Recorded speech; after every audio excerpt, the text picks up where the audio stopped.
mendasari terjadinya cerita itu. Kita tahu sejak awal kenabian,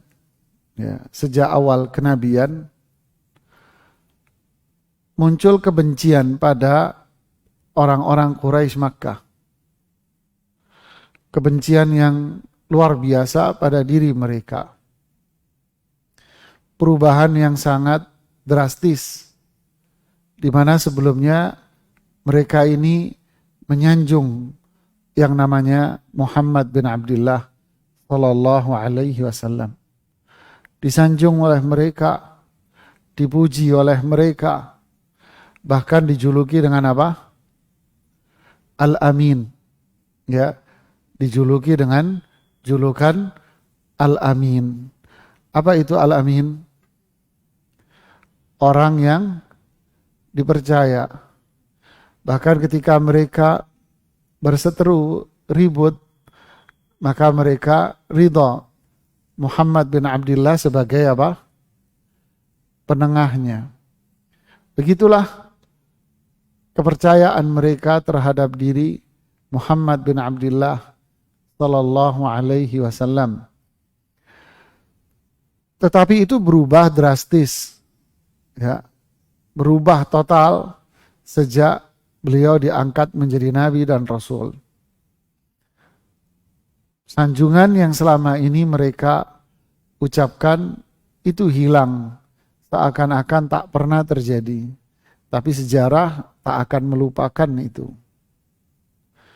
Berubah menjadi kebencian. Kenapa bisa demikian? Tentu jawabannya bukan karena sosok profil pribadi, bukan. Tapi karena ajaran yang disampaikan oleh Rasulullah Sallallahu Alaihi Wasallam itu yang merubah budaya masyarakat saat itu. Mereka memiliki kesombongan. Kesombongan itulah yang menjadikan mereka memusuhi dan membenci dan mengingkari. Sombong melahirkan apa? Kebencian. Sombong melahirkan pengingkaran. Akhirnya sosok yang dulu dipuji menjadi sosok yang sekarang dibenci gara-gara ajaran yang disampaikan oleh Rasulullah Sallallahu Alaihi Wasallam. Nah, dari situ mereka tak tinggal diam. Beribu macam langkah-langkah mereka lakukan. Tapi kesimpulannya apa yang dikatakan oleh Aisyah radhiyallahu taala anha, bahwa mazalat Quraisyun ka'ah hatta tufiya Abu Talib. Orang-orang Quraisy itu masih memiliki sifat ka'ah. Ka'ah itu pengecut, jaban. Sampai Abu Talib wafat. Maksudnya apa? Ketika Abu Talib hidup, mereka tak bisa bertindak fisik, nggak bisa main fisik. Itu yang dimaksud dengan istilah pengecut. Nggak bisa berbuat, nggak bisa mengganggu Rasulullah SAW dengan fisik. Lalu apa yang mereka lakukan selama kira-kira 10 tahun kenabian? Yang mereka lakukan hanyalah ucapan, sebatas ucapan. Apa itu? Cacian, hinaan, sukhriyah, merendahkan, melecehkan. Nah, itu yang mereka lakukan. Mulut aja dituduh gila, dituduh syair, dituduh ini, itu. Mulut aja. Menyebar berita-berita bohong di tengah masyarakat. Celaan, hinaan, merendahkan. Negosiasi dengan Abu Talib, negosiasi dengan Rasulullah SAW untuk dikasih harta, perempuan, kedudukan, dan sebagainya. Itu yang mereka lakukan di masa Abu Thalib masih hidup.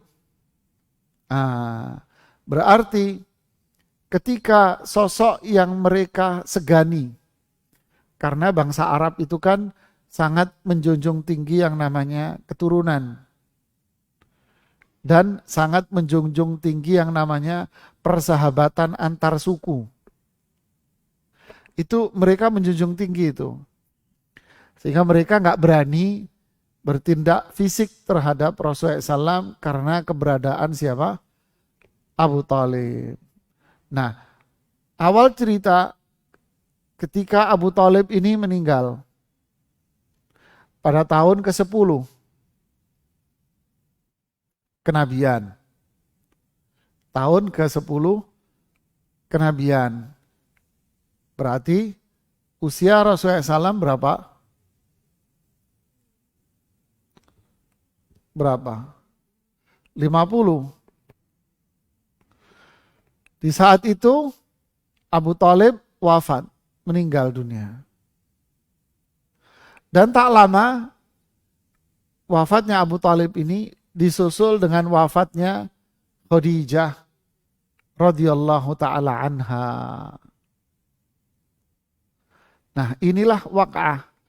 Ini kesedihan pada hati Rasulullah sallallahu alaihi wasallam. Sampai disebut tahun itu dengan tahun apa? Tahun kesedihan. Ini memberikan pelajaran bahwa sedih akan wafatnya seseorang itu manusiawi. Ya, manusiawi. Yang dilarang itu adalah meratap. Yang dilarang adalah kesedihan yang menjadikan dia tak bisa berbuat apa-apa. Nah, ini yang jadi nggak bisa berbuat positif. Ya, Rasulullah SAW sedih memang dengan wafatnya Abu Thalib, dengan wafatnya, terlebih lagi wafatnya istri yang paling beliau sayangi, yaitu Khadijah radhiyallahu taala anha. Perempuan yang paling beliau sayangi. Sampai kata Aisyah, sepertinya tak ada wanita lain di hati Rasulullah SAW selain dari Khadijah. Masya Allah. Buktinya apa? Rasulullah SAW tidak pernah menikah dengan wanita siapapun selama Khadijah masih hidup. Ya.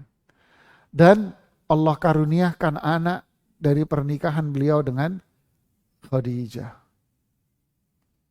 Jadi Rasulullah SAW menikah lagi itu setelah Khadijah wafat. Baru beliau menikah dengan Aisyah, dengan Saudah, dan seterusnya. Dan Rasulullah SAW selalu teringat dengan Khadijah setiap kali beliau melihat sesuatu yang disukai oleh Khadijah. Makanan, ini Khadijah ini senang ini makanan ini. Nyembelih kambing atau apa, kasih teman-temannya Khadijah ya. Sampai suatu hari menantu Rasulullah SAW, yaitu suami dari Zainab yang bernama Abul As, saat itu belum masuk Islam, ikut terlibat dalam perang Badar. Dia ikut perang Badar karena dipaksa. Lalu akhir pertempuran ditawan oleh para sahabat. Kemudian Abul As waktu ditawan itu menggunakan gelang atau cincin ya, lupa saya, salah satunya. Lalu itu dibawa di hadapan Rasulullah SAW. Kita menemukan ini wahai Rasulullah di salah satu tawanan. Melihat itu Rasulullah SAW langsung meneteskan air mata. Bawa sini orang yang makai. Kenapa? Karena itu hadiah Khadijah buat Rasulullah SAW. Dan Rasulullah SAW menghadiahkan itu buat Zainab sebagai hadiah perkawinan.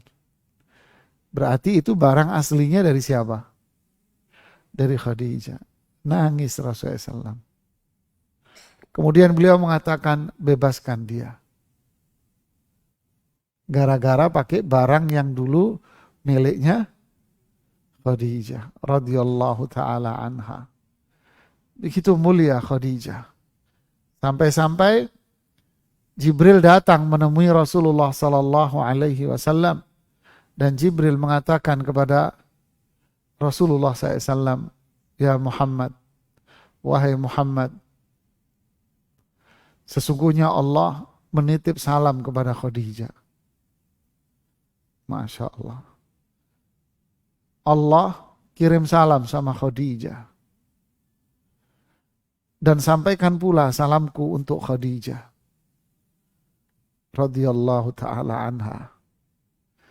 Bagaimana rasanya seorang suami yang ditinggal sosok perempuan yang seperti ini, jemaah? Sosok wanita yang Allah kirim salam sama dia. Luar biasa. Sedih beliau, menangis Rasulullah SAW dengan wafatnya Khadijah. Lalu apa yang terjadi setelah itu? Ini yang menjadi jiwa Rasulullah SAW semakin terpukul. Dahulu mereka tak berani bertindak fisik kepada Rasulullah Sallallahu Alaihi Wasallam. Tapi setelah wafatnya dua orang ini, mereka orang-orang Quraisy sudah berani bertindak kasar sama Rasulullah SAW. Mereka orang-orang Quraisy ini sudah mulai berani bertindak fisik. Ya. Seperti yang dikatakan oleh Imam Ibnu Ishaq. Dahulu orang-orang Quraisy tak berani bertindak fisik kepada Rasulullah SAW. Dan tak terfikir oleh mereka untuk melakukan itu. Sampai dengan wafatnya Abu Thalib. Ketika Abu Thalib wafat, mereka sudah berani mencelakai Rasulullah Sallallahu Alaihi Wasallam.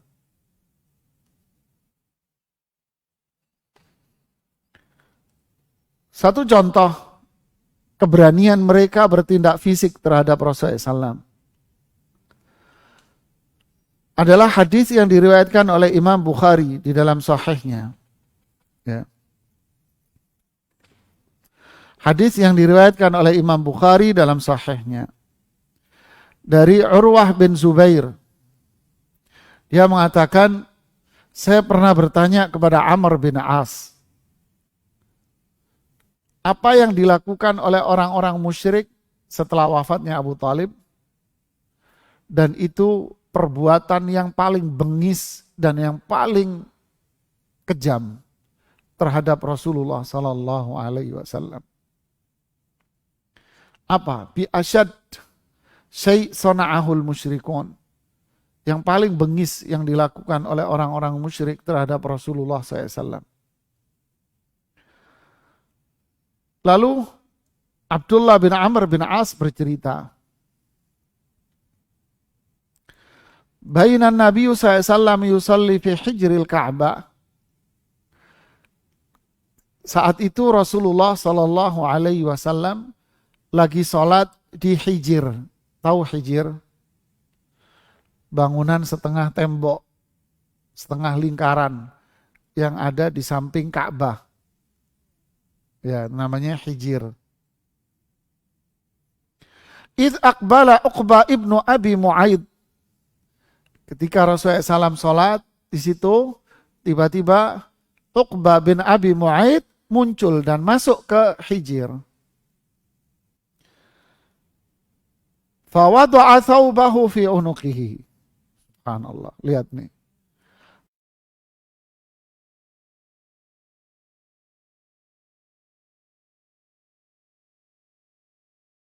Kain di leher Rasulullah Sallallahu Alaihi Wasallam.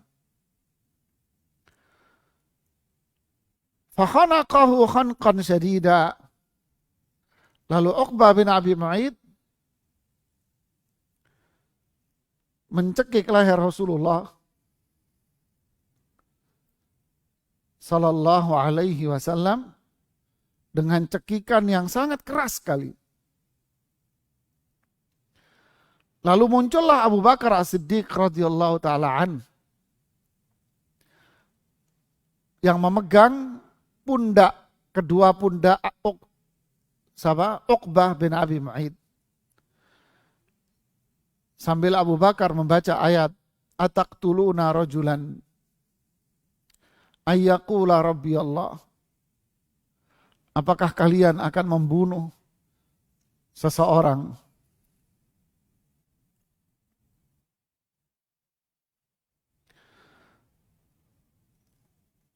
Apakah kalian membunuh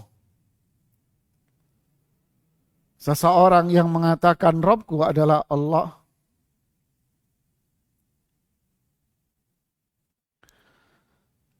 Jadi inilah apa yang mereka lakukan terhadap siapa?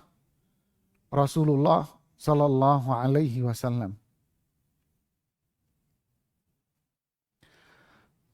Sebelumnya mereka nggak berani melakukan ini. Ya, tidak berani mereka melakukan ini. Tapi setelah Abu Thalib wafat, kemudian Khadijah wafat, mereka berani melakukan seperti ini pada diri Rasulullah Sallallahu Alaihi Wasallam. Masih ada beberapa kisah lagi yang menunjukkan akan hal itu. Satu cerita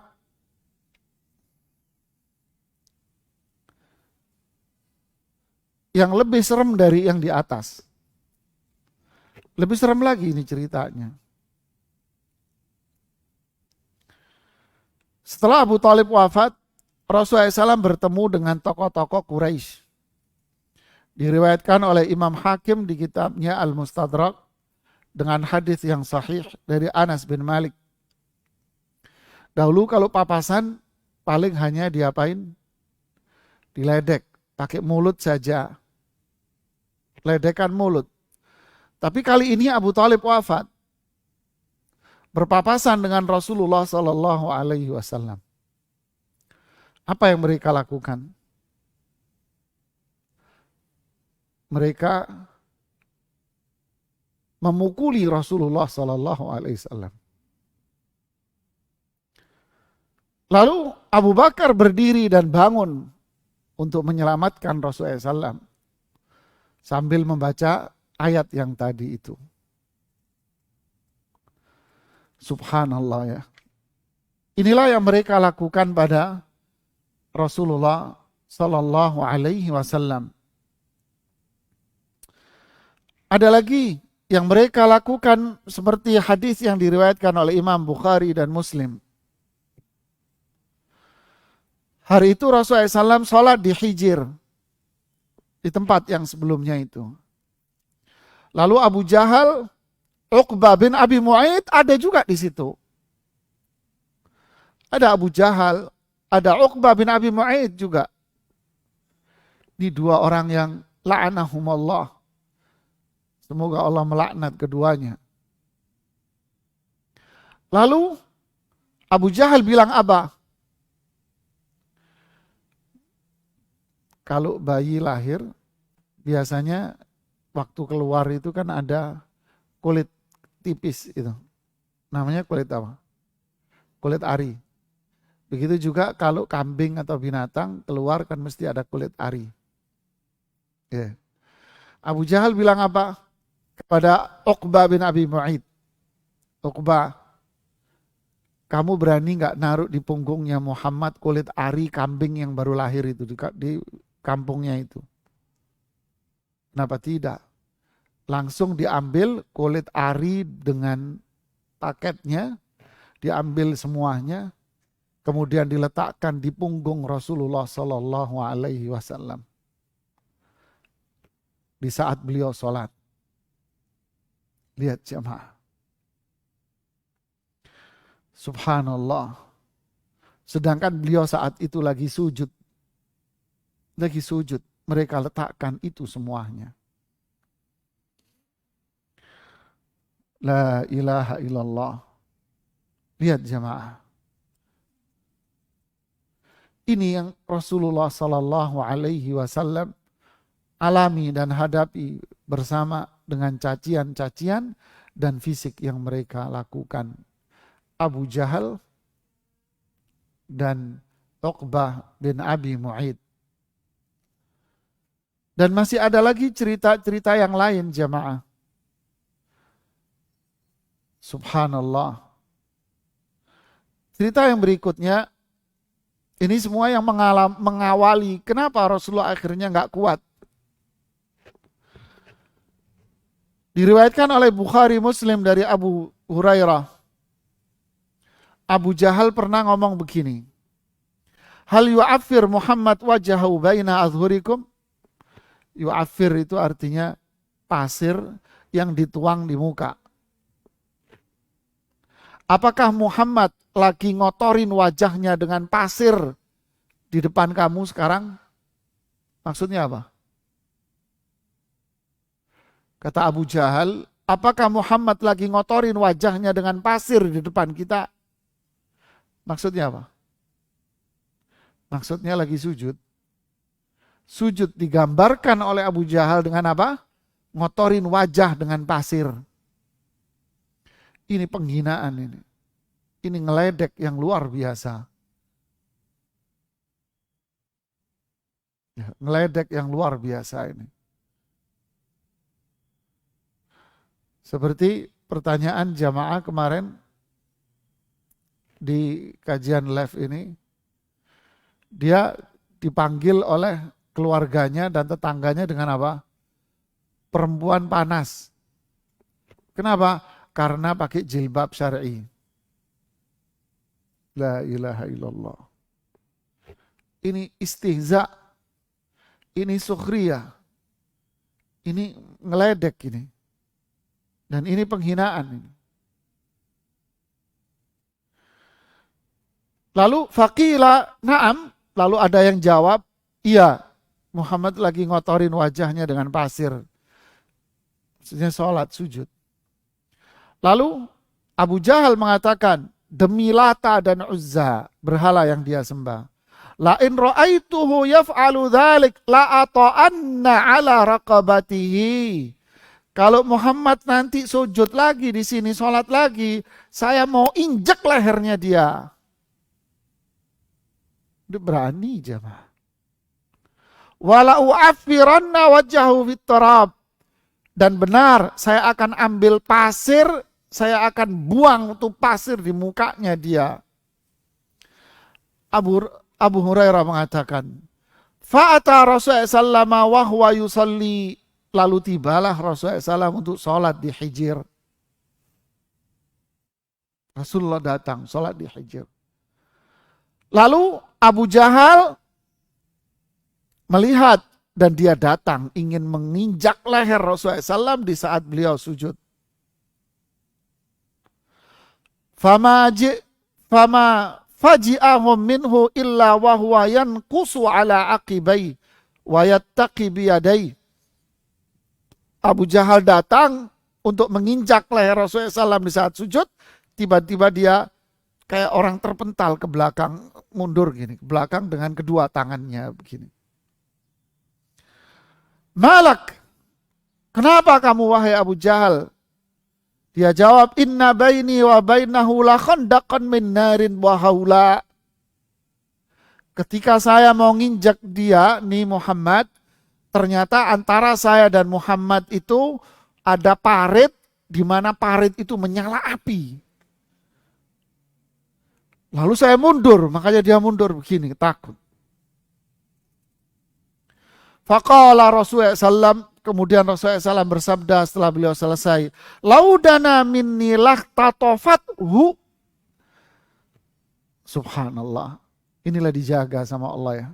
Andai Abu Jahal itu benar-benar berani dekat ke saya, api itu akan membakar dia seketika saat itu. Sallallahu alaihi wasallam. Kemudian lahtatafathul malaikatu udwa. Malaikat dan api yang dia lihat api itu para malaikat akan membakar dan menghancurkan tubuhnya satu demi satu. Kemudian Allah menurunkan kelanjutan dari surat Al-Alaq gitu. Kalla innal insana layadgha ar-ra'ahu istaghna. Sungguh manusia ini kelewatan. Kebangetan manusia ini kebangetan, kufurnya kelewatan. Ini sebab turunnya ini. Bayangin mau diinjek Rasulullah SAW.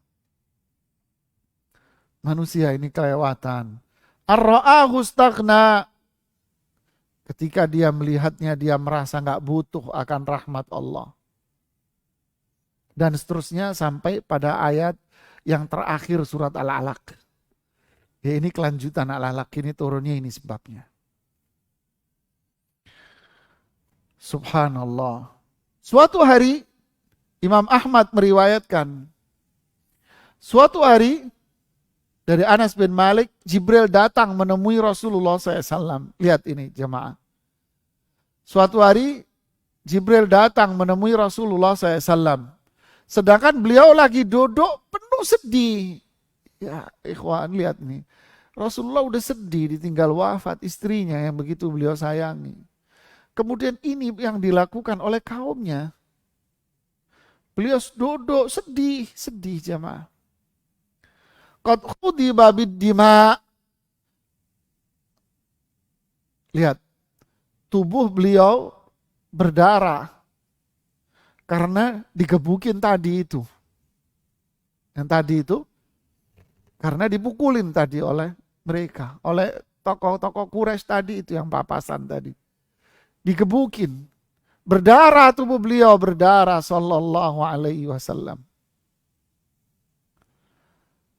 Darabahu ahlu Makkah faqala lahu malak. Jibril berkata, apa yang terjadi wahai Muhammad? Fa'ala biha ulai wa fa'aluhu. Mereka melakukan ini sama saya. Subhanallah. Lihat nih jamaah. Mereka orang-orang Quraisy melakukan ini sama saya. Subhanallah. Apa jawaban Jibril jamaah? Kira-kira apa komennya Jibril? Hah?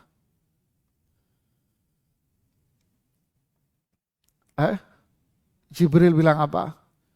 Wahai Muhammad, kamu mau enggak? Saya akan tunjukkan kekuasaan Allah di hadapan mereka. Saya tunjukin kekuasaan Allah di depan mereka. Saya mau balas mereka. Ini riwayat Imam Ahmad di dalam musnadnya. Qal na'am. Rasulullah mengatakan, ya. Sudah. Lihat nih. Iya, ya sudah. Fanadhara ila syajaratin min wara'il wadi.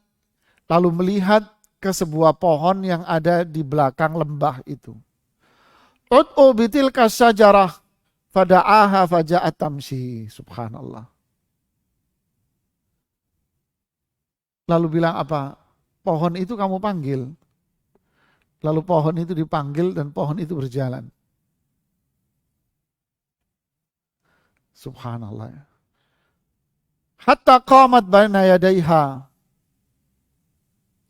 Pohon itu pun akhirnya berdiri di depan Rasulullah SAW. Faqal murha fal tarji'. Lalu Rasulullah bilang sama Jibril, suruh pohon ini balik lagi ke tempatnya. Fa'amaraha faraja'at ila makaniha. Lalu Jibril pun menyuruh pohon ini untuk balik. Pohon ini pun jalan dan balik ke tempatnya. Lalu Rasulullah bilang sama Jibril, udah cukup, ini aja yang kamu tunjukin sama dia. Subhanallah. Rasulullah tidak mau Jibril melakukan seperti yang dilakukan oleh Jibril kepada kaum Lut, kaum Ad, kaum Tsamud. Siapa yang melakukan? Jibril. Atas perintah siapa? Perintah Allah. Ditunjukin aja tanda kebesaran Allah di depan mereka. Biar pohon ini aja yang tunjukin. Diriwayatkan oleh Imam Ahmad dan Ibnu Majah di dalam sunannya, diriwayatkan oleh Imam Al-Baihaqi dengan hadis yang sahih ini. Subhanallah. Jadi inilah jamaah, dan inilah akhirnya sudah sampai pada puncak klimaks orang-orang Quraisy ini menyiksa Rasulullah Sallallahu Alaihi Wasallam. Nah, inilah yang menjadikan Rasulullah SAW itu berpikir untuk mencari tempat lain yang lebih nyaman, yang lebih enak, yang lebih tenang untuk berdakwah kepada Allah. Dipilihlah kota kedua yang terbesar. Kota kedua yang terbesar, yaitu kota Taif. Ya, kota Taif. Kira-kira dari Makkah menuju Taif itu 80 kilo. Sekarang 80 kilo. Itu kota kedua. Disebutkan di kitab As-Sirah An-Nabawiyah oleh Dr. As-Sallabi, Muhammad Ali As-Sallabi, mengatakan kota Taif ini adalah kota investasi bagi orang kaya Mekah. Itu kota subur.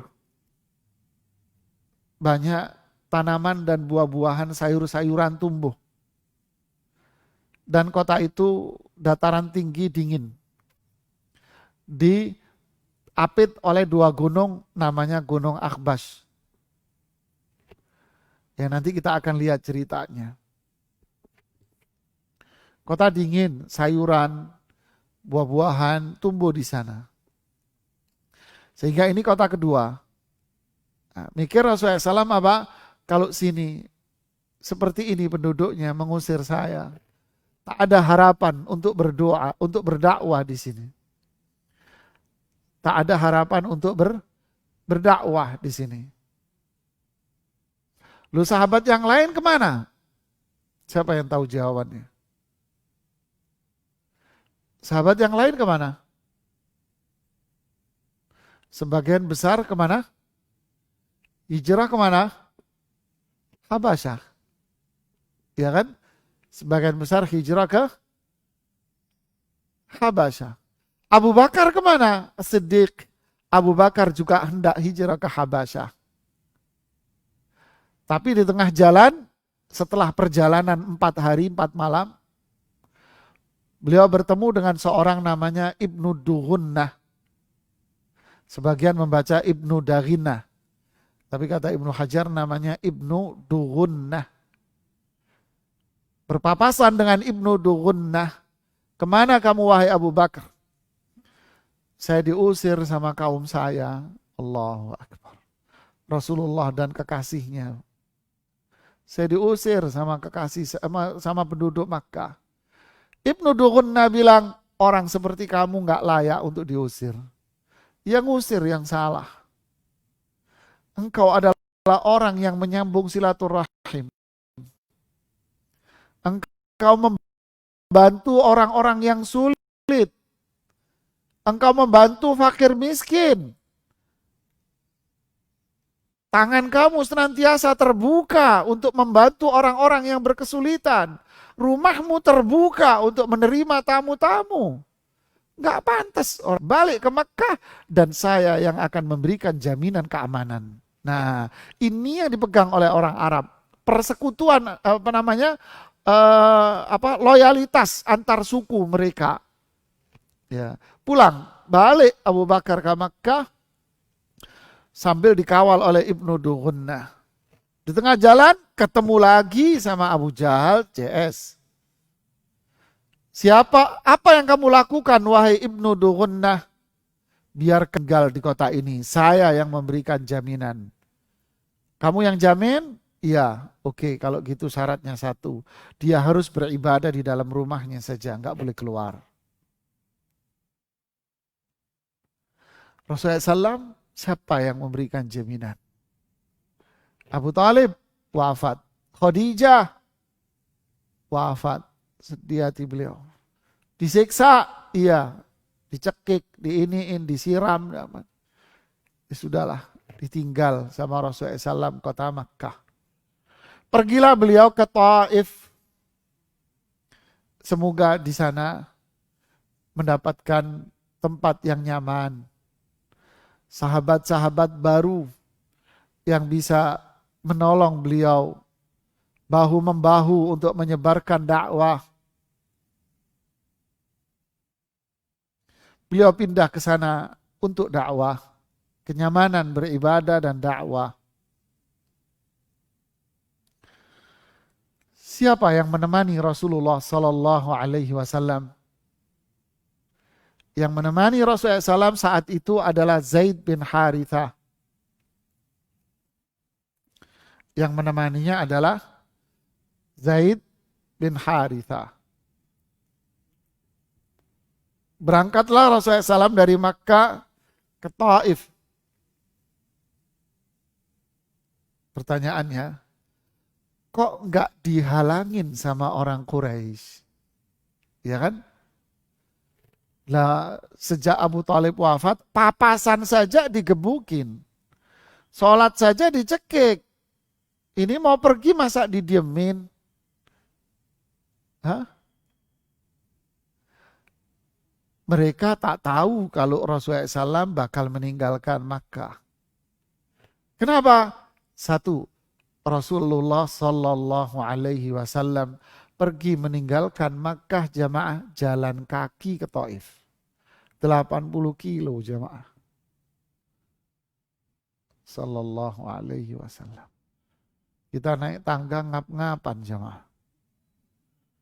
Rasulullah SAW jalan kaki ke Taif. Ini padang pasir. Dan yang diajak Zaid bin Harithah yang dikenal oleh orang-orang Makkah dengan panggilan apa?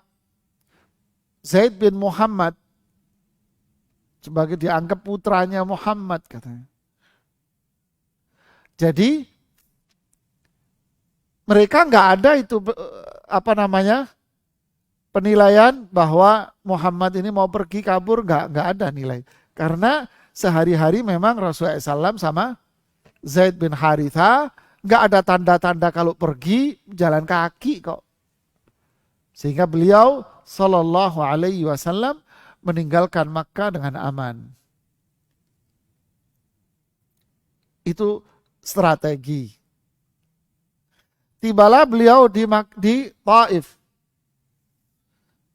Taif itu didominasi oleh suku yang paling besar di sana, namanya suku Thaqif. Taif itu didominasi oleh suku Thaqif. Nah, ketika sampai di Taif, tentu Rasulullah SAW akan menemui kepala suku Thaqif. Pertama kali yang ditemui adalah kepala sukunya. Siapa? 3 orang yang ditemui oleh Rasulullah SAW bersaudara. Namanya agak aneh nih. Abdu Yalil. Namanya Abdu Yalil. Tulisan Arabnya ya lili. Ya lila tulisannya. Abdu Yalila. Laki ini laki. Abdu Yalila bin Amr bin Umair. Saudaranya namanya Mas'ud bin Amr bin Umair. Saudaranya lagi namanya Habib. Jadi 3 orang.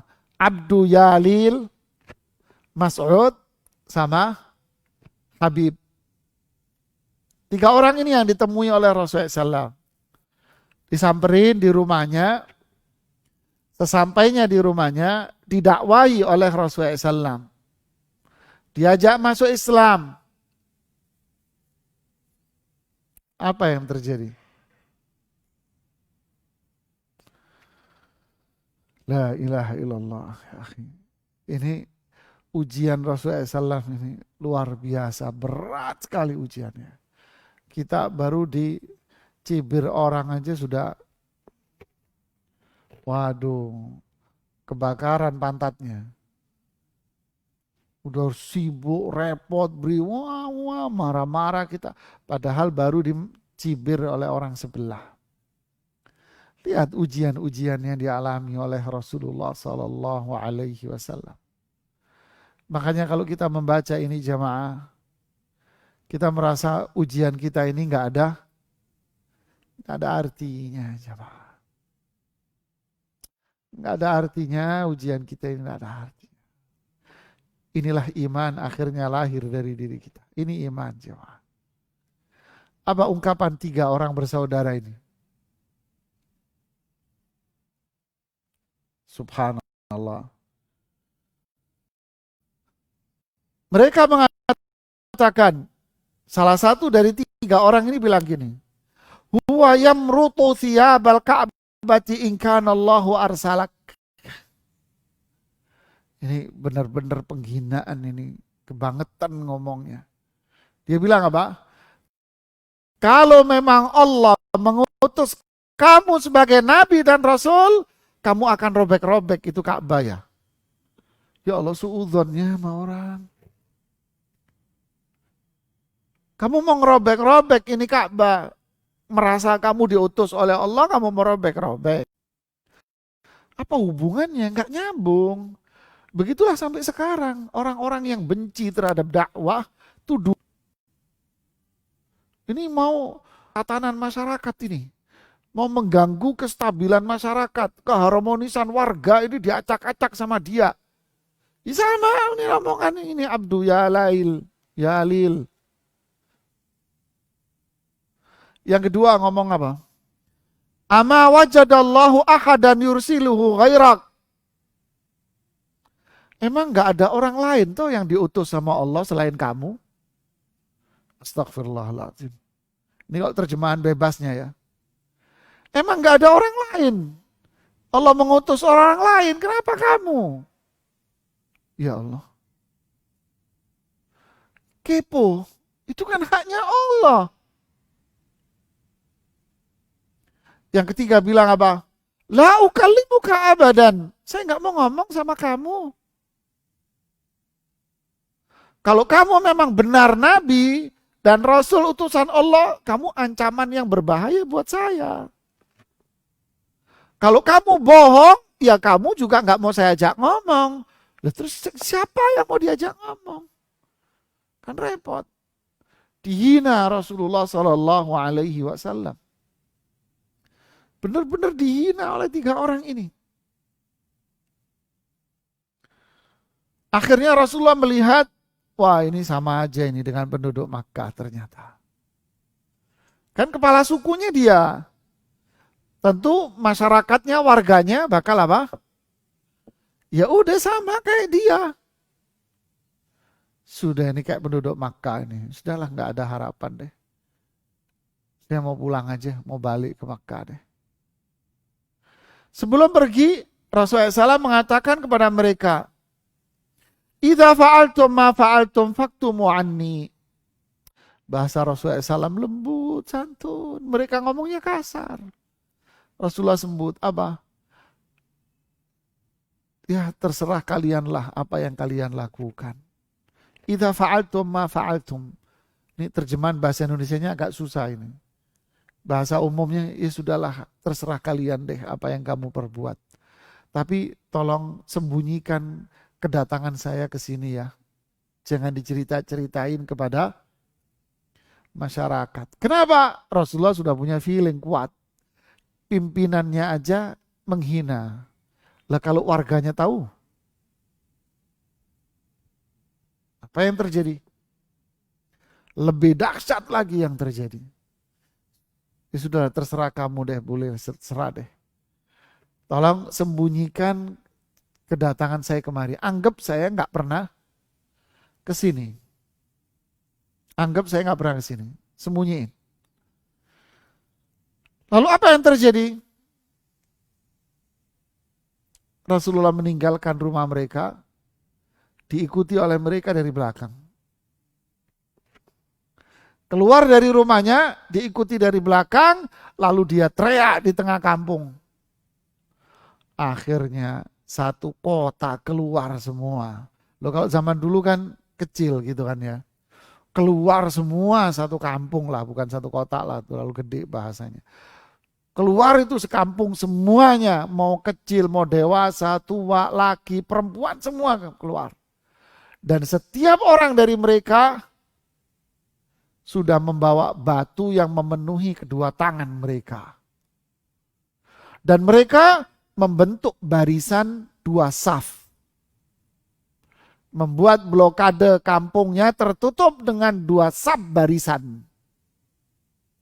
Dua saf sholat barisan. Lalu saf pertama melemparkan batu kepada Rasulullah SAW dengan cara kakinya diangkat dulu. Tahu orang melempar batu dengan kaki diangkat maksudnya apa? Agar melahirkan kekuatan yang besar ketika dia melempar batu itu. Kaki dia diangkat, dimaju ke depan, dilemparkan kepada Rasulullah SAW. Begitu cintanya Zaid bin Harithah pada diri Rasulullah SAW. Zaid tak memperdulikan lagi bahaya yang menimpa dirinya. Tak memperdulikan lagi nyawa yang ada pada dirinya. Yang penting Rasulullah SAW selamat. Tubuh Rasulullah SAW dilindungi dan ditutupi oleh Zaid bin Harithah. Bayangin jamaah. Satu soft melempar semua. Selesai mundur diganti yang kedua. Yang ini nyiapin batu. Terus begitu. Sambil jalan ke depan, habis yang di depan, mundur, yang di belakang, maju. Terus begitu silih berganti melempari Rasulullah SAW. Sedangkan Zaid bin Harithah terus menutupi tubuh Rasulullah SAW yang mulia. Ya Allah. Ya, begitu besar kecintaan para sahabat ini kepada Rasulullah SAW. Inilah jamaah. Lalu kemana Rasulullah SAW pergi? Kemana Rasulullah SAW pergi?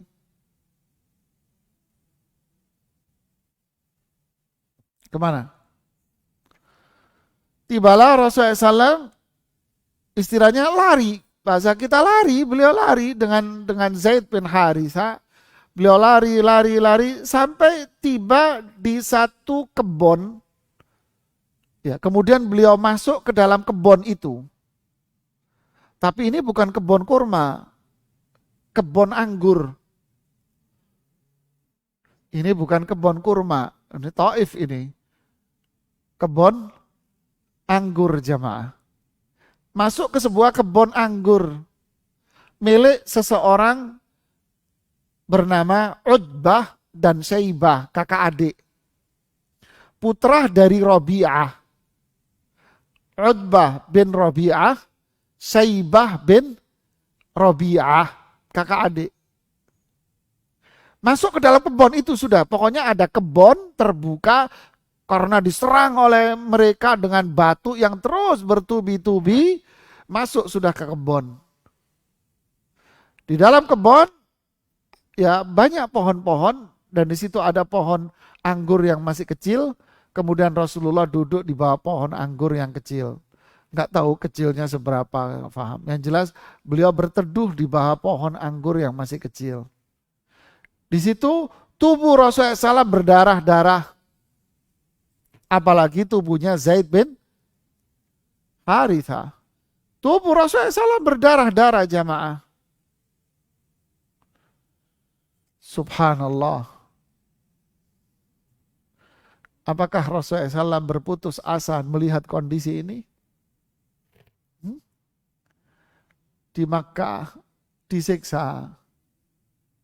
Pindah ke Taif, pikirannya biar tenang. Ternyata dilemparin batu sekota. Ini psikologi Rasulullah SAW berat beliau menerimanya, berat sekali. Subhanallah, subhanallah. Apa yang terjadi jamaah? Rasulullah SAW duduk di bawah pohon itu, menenangkan dirinya,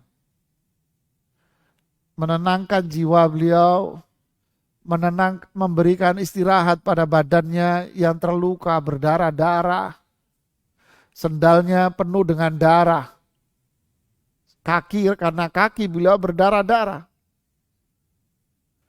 Beliau duduk di situ, kemudian Rasulullah SAW berdoa.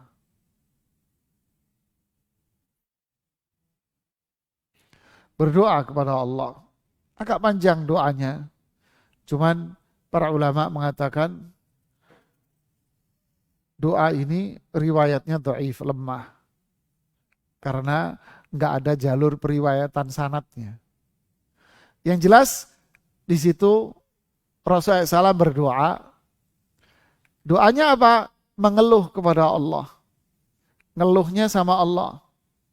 Allahumma inni ashku dha'fa quwwati. Ya Allah, saya mengeluh kepadamu lemahnya fisik saya, lemahnya kekuatan saya, wa qillat hilati, dan minimnya ruang gerak saya, wa hawani 'alan nas, dan posisi saya yang rendah di hadapan manusia. Ya arhamar rahimin, wahai zat yang paling sayang dari semua orang yang sayang. Lihat. Ya Rabbal Mustad'afin, wahai zat yang menciptakan orang-orang yang lemah seperti saya. Anta Rabbi, engkaulah zat yang menciptakan diri saya. Terus beliau berdoa dengan memuji Allah, menyanjung nama Allah. Sambil duduk, sambil berdoa kepada Allah. Tiba-tiba pemilik kebunnya tahu kalau Rasulullah SAW ada di dalam kebunnya. Utbah dan Syaibah tahu kalau Rasulullah SAW ada di dalam kebun itu. Apa yang terjadi?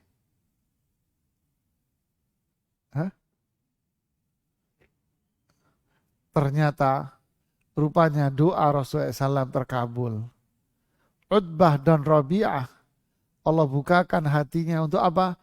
Untuk kasih sayang aja. Utbah dan Syaibah ngelihat Rasulullah SAW kasihan. Oh, kasihan dia. Berarti doanya Rasulullah SAW apa? Kabul. Ini kasihan nih, udah biarin deh. Lalu dia memanggil budak milik dia namanya Adas. Ada sayur adas, iya. Ya. Apa? Sayur adas ya. Dia memanggil budaknya namanya Adas. Lalu si Utbah dan Syaibah bilang, ini ambil nampan, dia kasih nampan. Berisi apa nampan itu? Isi kurma-kurma hasil kebun. Dan ada kasih sayangnya dikasih oleh Allah di situ. Ini nampan isi kurma. Ya. Maaf, isi apa? Anggur, maaf. Nampan isi anggur. Kasihkan laki-laki yang di bawah pohon itu. Bawalah oleh Adas. Ini anggur nih. Rasulullah SAW, Adas bilang, kul, makanlah. Jadi ngomongnya kayak ngomong sama-sama budak. Makan deh. Bahasanya gitu. Makan deh. Kemudian Rasulullah Sallallahu Alaihi Wasallam meletakkan tangannya di nampan itu yang ada anggurnya, pegang. Kemudian beliau mau makan, beliau mengucapkan Bismillah. Dikeraskan sama beliau. Bismillah. Wajah Adas bingung. Kebingungan wajahnya dia. Wah, gitu. Tsumma wallahi inna hadzal kalam la yaquluhu ahlu hadhil bilad. Sontak Adas bilang gini, demi Allah, kalimat yang kamu ucapkan itu tidak mungkin diucapkan oleh penduduk dari negeri ini.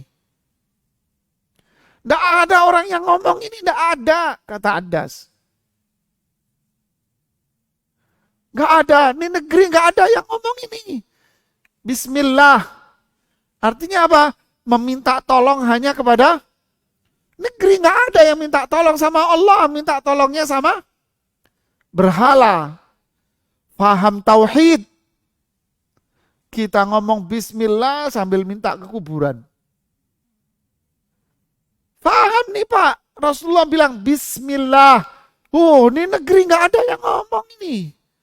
Ini minta tolong, minta keberkahan hanya sama Allah. Ini negeri nggak kenal, negeri syirik ini semua. Rasulullah juga kaget. Beliau nanya, min ayyi biladin anta? Loh kalau kamu dari negeri mana? Berarti kamu kenal ini kalimat. Kan gitu kan? Kamu kenal kalimat ini. Kamu dari negeri mana? Wa ma dinuk? Agamamu apa? Kata Rasulullah SAW. Dia jawab, ana Nasrani.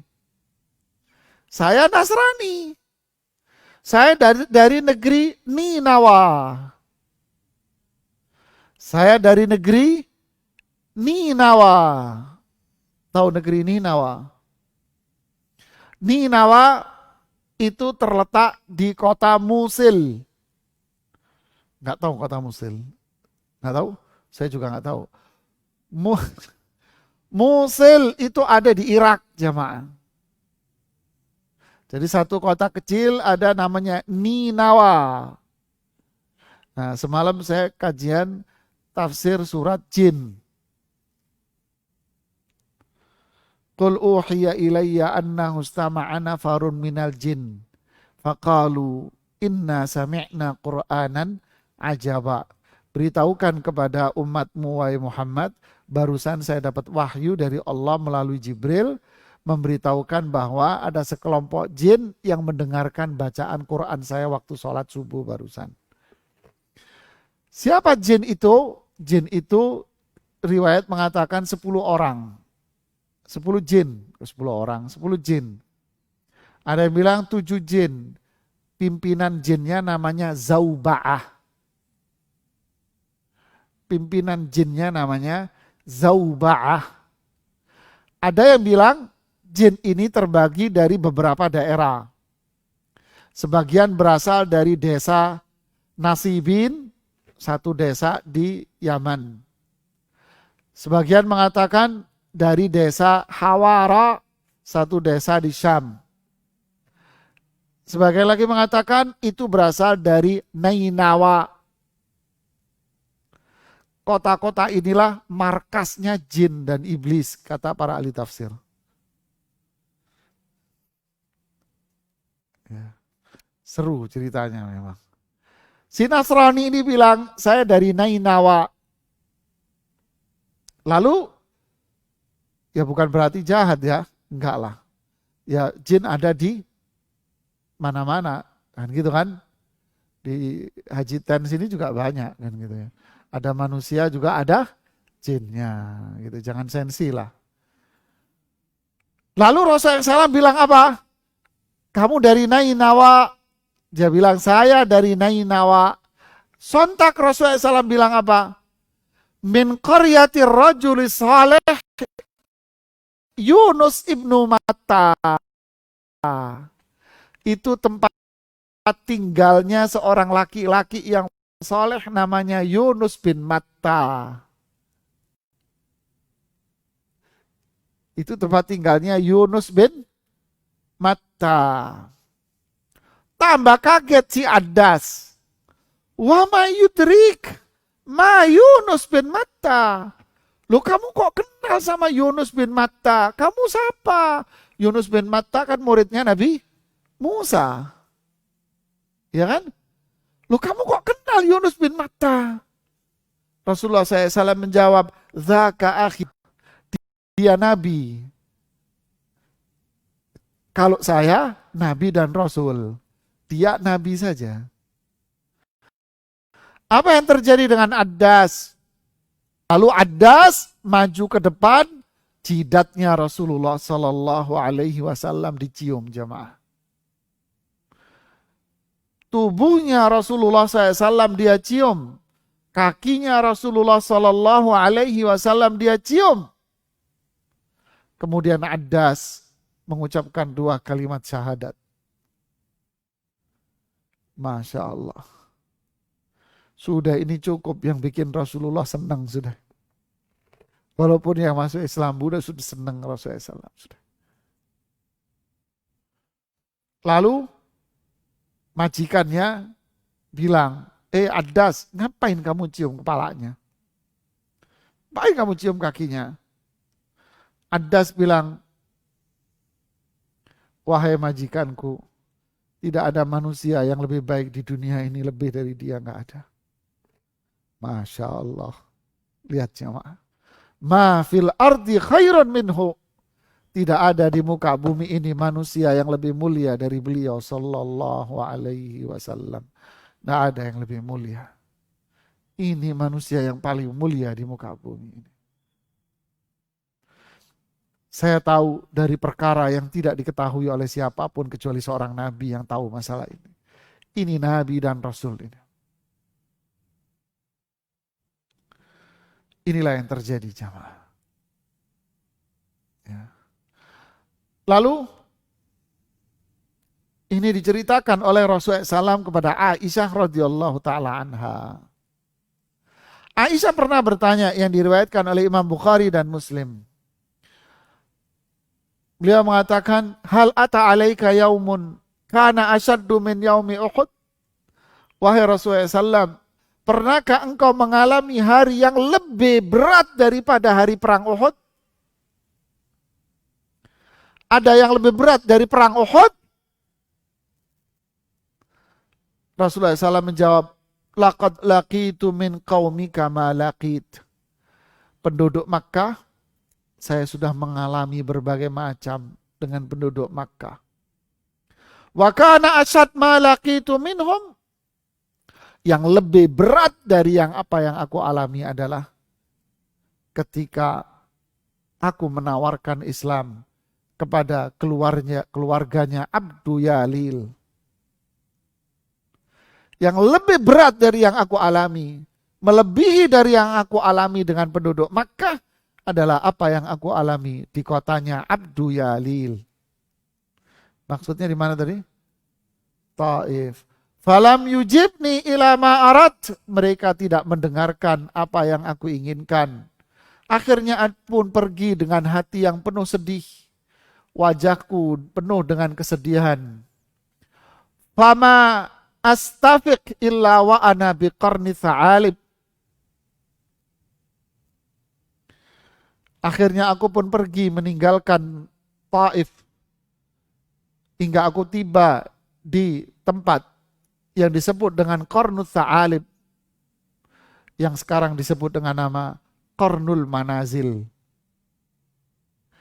Ya, Qarnul Manazil itu miqatnya penduduk Irak. Jadi orang Irak kalau mau umroh miqatnya ini. Ketika aku tiba di Qarnul Manazil, rafa'tu ra'si fa idza ana bi sahabatin qad adhallatni. Jadi ketika beliau sudah mau pulang nih, sudahlah. Beliau ngelihat ke atas. Ternyata beliau diikuti dengan apa? Awan yang melindungi Rasulullah Sallallahu Alaihi Wasallam. Badannya berdarah-darah, luka-luka. Hati yang sedih, sangat sedih beliau. Fanadhartu fa idza fiha Jibril. Saya terus lihat ke atas. Ternyata awan itu adalah Jibril.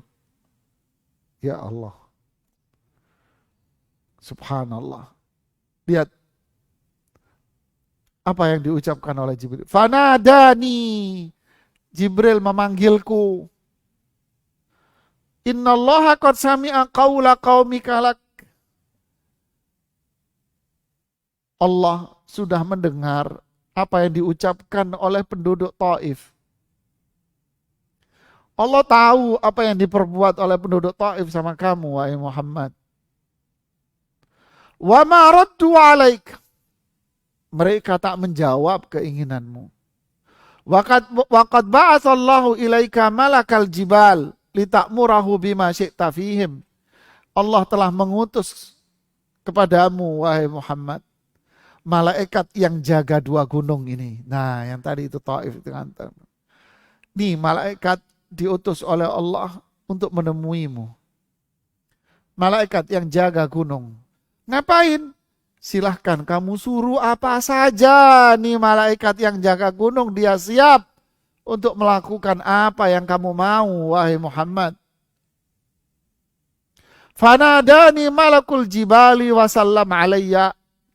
Lalu malaikat penjaga gunung ini pun memanggilku dan mengucapkan salam kepadaku. Ya Allah, manusia yang gak mau menghormati Rasulullah SAW. Lihat, malaikat semua menghormati Rasulullah Sallallahu Alaihi Wasallam. Mengucapkan salam sama Rasulullah SAW.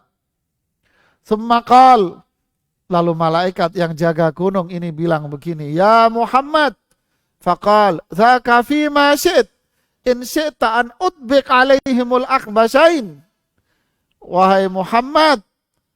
Terserah kamu mau apa, wahai Muhammad. Kalau kamu mau 2 gunung ini saya copot, saya tumpahkan ke kota mereka, siap saya lakukan. Jadi yang marah siapa jamaah? Malaikat yang marah terhadap apa yang mereka lakukan. Jangan hina Rasulullah SAW.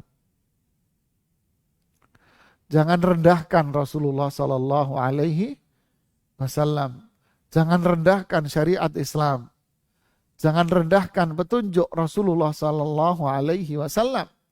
Siapapun orang yang menghina Rasulullah SAW, yang merendahkan Rasulullah SAW, yang merendahkan syariat Rasulullah SAW, maka dia urusannya sama siapa? Urusan sama Allah dan para malaikat yang akan mengadab dan menghancurkan kehidupan dia.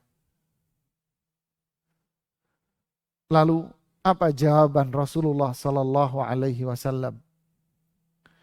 Beliau menjawab begini kepada 2 malaikat ini. Bal arju an yukhrijallahu min aslabihim man ya'budullaha wahda la yusyrik bihi syai'a. Aku berharap kepada Allah agar Allah menciptakan keturunan-keturunan dari mereka. Orang-orang yang beribadah kepada Allah dan enggak berbuat syirik. Allahu Akbar. Ternyata Rasulullah enggak sakit hati jemaah. Justru Rasulullah malah mendoakan mereka. Okelah mereka yang menyakiti saya, tapi saya berdoa. Oke, Rasulullah putus asa dengan kondisi mereka, tapi Rasulullah tetap berdoa. Semoga keturunan mereka lah yang beriman kepada Allah. Okelah penduduk Makkah membenci saya, menyiksa saya. Semoga lahir dari mereka keturunan-keturunan mereka yang membela dan berdakwah menegakkan Islam. Dakwah Rasul, doa Rasul SAW pun dikabulkan. Lahir dari keturunan Abu Talib, Ali bin Abi Talib, Ja'far bin Abi Talib. Lahir dari keturunan Abu Jahal, Ikrimah bin Abu Jahal masuk Islam dan berjuang bersama Rasulullah SAW. Lahir dari keturunan Al-Walid bin Mughirah yang membenci Rasulullah SAW, grupnya Abu Jahal. Siapa? Khalid bin Walid. Luar biasa. Dikabulkan dakwah Rasulullah SAW, doanya Rasulullah SAW. Lahir dari Walid bin Mughirah, Khalid bin Walid, singa padang pasir, Bukan, Saifullahil Maslul, pedang Allah yang terhunus. Hamzah dari keturunan Abu Talib, singa padang pasir. Allahu Akbar. Lahir dari keturunan Al-As bin Wa'il. Grupnya mereka. Siapa? Amr bin As. Yang menaklukkan Palestina. Yang menaklukkan Afrika. Mesir, Jazair, Sudan. Itu adalah jasa besar dari Amr bin As. Bapaknya siapa? As bin Wa'il yang membenci Rasulullah Sallallahu Alaihi Wasallam. Lahir dari keturunan Mut'im bin Adi. Nanti kita akan kisahkan cerita Mut'im bin Adi ini kelanjutannya. Jubair bin Mut'im. Dan seterusnya. Doa Rasulullah dikabulkan. Subhanallah. Akhirnya Rasulullah SAW pun pulang jemaah. Sebagian menyebutkan cerita seperti Ibnu Ishaq, Ibnu Sa'ad, Ibnu Qayyim di Zadul Ma'ad menyebutkan cerita ketika beliau pulang, tidur, kemudian beliau sholat di bawah kebun kurma. Sudah cerita kebun anggur selesai. Kebun kurma, sholat subuh, turunlah surat Al-Jin tadi itu. Ya, surat Al-Jin tadi. Tapi sebagian membantah bahwa ini nggak ada kaitan dengan cerita surat Al-Jin. Kenapa? Memang ketika saya pelajari dari beberapa literatur kitab-kitab tafsir, itu tidak menyebutkan kaitan surat Al-Jin ini dengan perginya Rasulullah ke Taif. Saya baca beberapa riwayat-riwayat dari para ulama salaf itu, tidak menyebutkan kaitan surat Al-Jin dengan kepulangan dari Taif. Tapi yang disebutkan oleh mereka adalah Rasulullah SAW pergi dari Makkah ke Suq Uqad, ke Pasar Uqad. Pasar Uqad itu perjalanan antara Makkah ke Taif. Pasar Uqad itu ada antara Makkah dengan Taif, perjalanan 2 malam katanya. Ada yang bilang perjalanan 1 malam. Sedangkan ke Taif perjalanan bisa 4 malam. Jadi itu tengah-tengah. Ke Pasar Uqad. Pasar yang dibuka setahun sekali, yaitu bulan Dzulqa'dah. Itu pun bukanya cuma tanggal 1 sampai tanggal 20. Setelah tanggal 21, mereka pergi ke pasar Dzulmijinnah. Bukanya setahun sekali cuma 10 hari.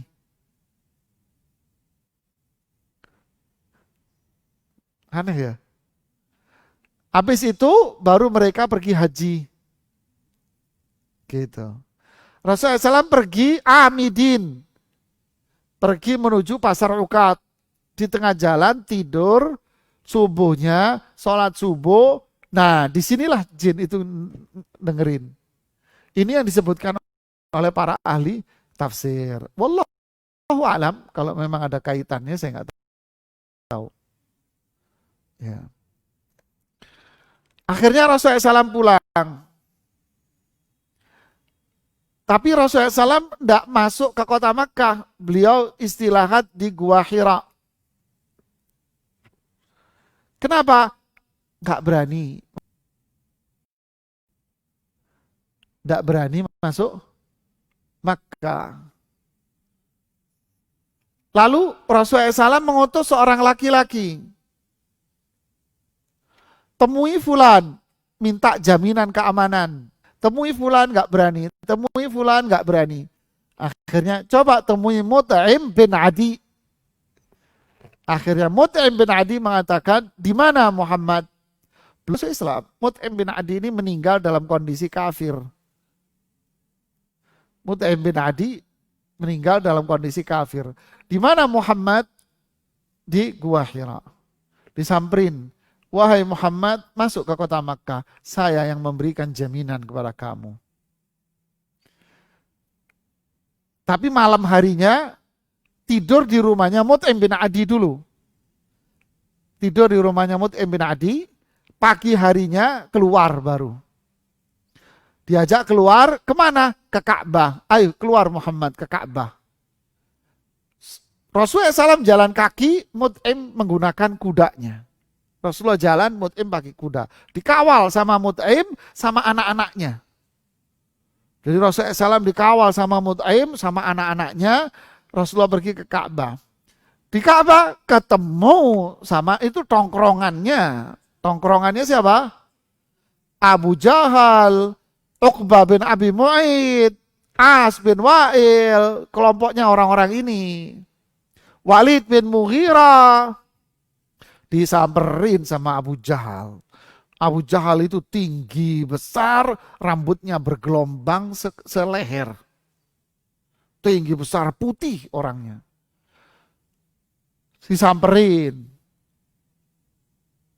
Wahai Mut'im, apakah kamu sudah masuk Islam atau jaminan keamanan? Bocor, jawabannya, pertanyaannya to the point. Mut'im menjawab, jaminan keamanan. Kalau gitu saya nggak akan ganggu dia kalau kamu yang jamin. Lalu Mut'im bilang kepada Rasulullah SAW, wahai Muhammad, tawaf kamu, saya jaga. Tawaf Rasulullah, tawaf, sholat, apa. Dijaga oleh Mut'im bin Adi dan putra-putranya. Ya. Tapi Mut'im bin Adi ini meninggal dalam kondisi apa? Kafir. Makanya pada waktu perang Badar, Rasulullah SAW menerima tawanan-tawanan perang. Habis perang selesai, tawanan perangan banyak. Rasulullah bilang apa? Andai Mut'im bin Adi hidup, saya akan bebaskan semua tawanan perang. Sebagai apa? Bentuk apa? Balas jasa. Inilah akhlak Nabi jamaah. Apa pelajaran yang bisa kita ambil? Banyak. Nggak saking banyaknya. Kesabaran. Wa ja'alna minhum a'immatan yahduna bi amrina lamma sabaru. Kapan orang itu menjadi pemimpin? Menjadi suri tauladan, menjadi orang hebat di mata Allah. Kapan dia menjadi hamba yang mulia jamaah? Sabar atas segala cobaan dan musibahnya. Sabar yang kedua, artinya apa? Terus tegar tanpa padang bulu. Qala Nuhun Rabbi inni da'autu qaumi lailan wa nahara. Kata Nabi Nuh apa? Ya Allah, saya ini berdakwah pagi, siang, sore, pagi, siang, sore, pagi, siang, sore. Inni da'autuhum jihara, thumma inni a'lantu lahum wa asrartu lahum israra. Dari sisi waktu, saya nggak pandang bulu waktunya. Nggak ada kenal putus asa, nggak kenal kecil hati, nggak ada cerita putus asa, nggak. Terus saya berdakwah. Cara dan fasilitas macam-macam caranya, bisa terang-terangan, bisa individual. Inilah para nabi. Mereka nggak putus asa. Sabar itu bukan berarti duduk, tidak. Sabar itu musibah yang dia alami, dia terima dengan lapang dada. Yakin karena sabar itu muncul dari iman.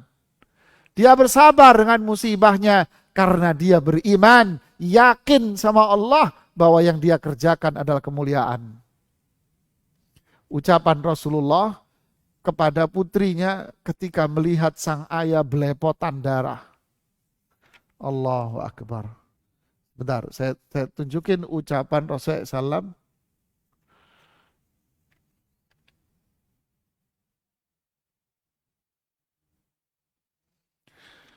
Ucapan Rasulullah SAW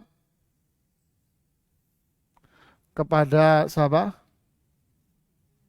kepada putrinya ketika melihat ayahnya pulang dengan badan yang penuh dengan pasir. Badan yang penuh dengan apa? Kotoran, darah. Apa kata Rasulullah SAW kepada putrinya? Yang menangis ngelihat sang ayah hendak seperti itu. Kata Rasulullah, la tabki ya bunayya. Nak, putriku nggak usah nangis. Allahu Akbar jamaah. Nak, putriku nggak usah nangis. Nggak usah nangis kamu. Innallaha mani'un abak. Allah menjaga ayahmu. Padahal tubuhnya penuh dengan pasir, darah, kotoran. Tapi tetap Rasulullah bilang, innallaha mani'un abak. Allah jaga ayahmu, nak. Jadi nggak usah nangis. Allahu Akbar. Iman jamaah, iman. Iman itu bukan berarti badannya bakal bersih dari bersih dari cacian orang. Enggak, pasti dicaci, dihina, bisa jadi ada fisik yang dialami oleh Rasulullah SAW, tapi tidak akan lebih dari itu. Innallaha mani'un abak. Allah menjaga ayahmu, nak. Ini iman. Pasti Allah jaga kita. Pasti Allah akan memberikan kebaikan buat kita. Pasti Allah akan melindungi kita. Ini iman. Makanya lahir sabar. Makanya lahir yang ketiga, teguh terus melakukan perintah tanpa putus asa. Ya.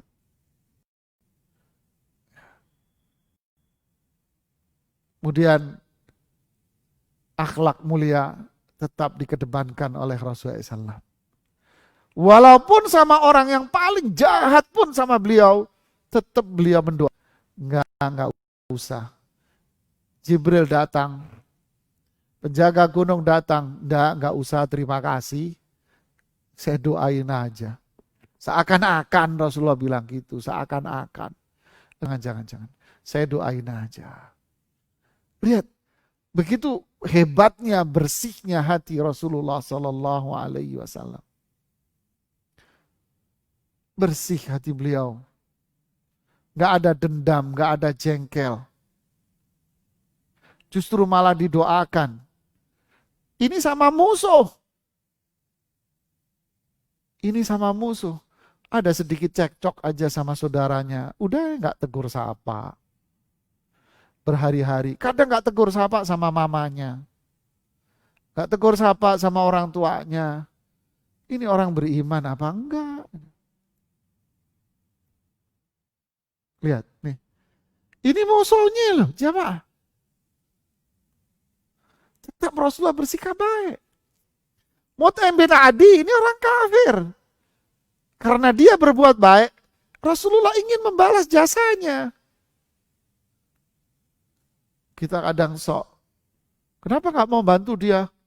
Gak sholat, biarin aja. Ya, ini Rasulullah ingin membalas kebaikan Mut'im bin Adi. Ini saudara kita muslim. Mut'im bin Adi kafir, Rasulullah ingin membalas kebaikannya. Inilah Islam, ini iman, ini akhlak jamaah. Dan ini ibadah. Apa nilai ibadahnya? Nilai ibadahnya adalah kalau kita ada kesulitan, ngadunya sama Allah saja.